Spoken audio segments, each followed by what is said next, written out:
Welcome to another edition of Pro Wrestling for Life, everybody. I'm your host, two-time WWE Hall of Famer, X-Pac. Yeah, this week in wrestling, man. News you can use, news to leave a bruise, as I like to say, man, from the world of professional wrestling. So this past week, man, an exceptionally bruising bout. I was texting you as I was watching this thing in real time. AEW presented Blood and Guts, this huge double cage, double ring, War Games-esque match with the Pinnacle going over the inner circle.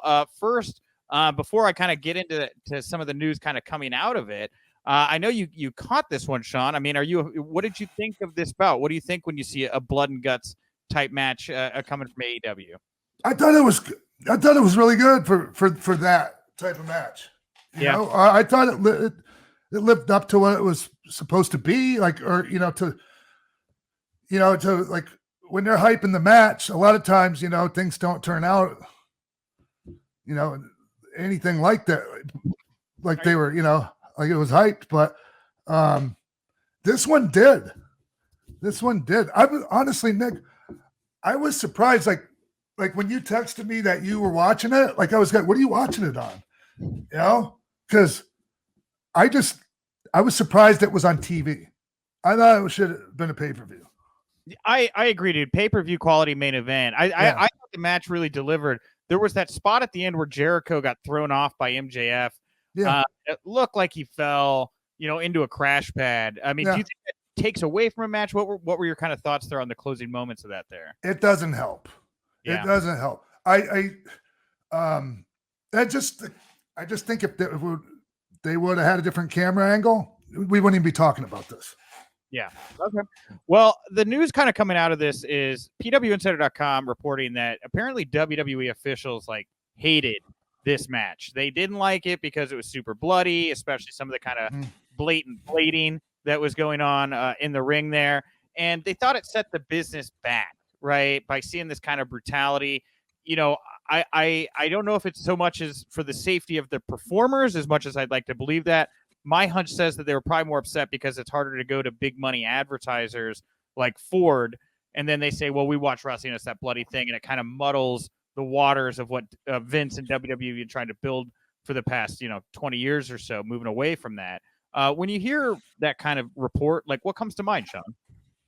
Oh, I guess, like when you first told me about this, about the reaction from them, I was like, really? But maybe if you're just talking about how, dealing with sponsors and big, because the sponsors, there's big time corporate sponsors involved with wrestling these days, well, WWE. And so I guess I can understand why they might feel that way, because everybody, wrestling gets painted with a very broad brush, right? But I remember back when ECW was kind of, it was hot, right? It was,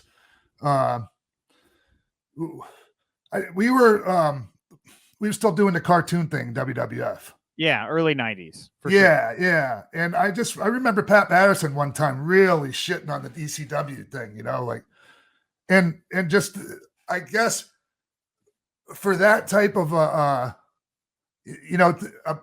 I guess just because of the content, right? And the thing about it is we ended up doing the same shit a couple years later at the height of the peak of the industry and for the company. And we were doing it wasn't as brutal as some of the ECW, but we got a lot of stuff from ECW, I think.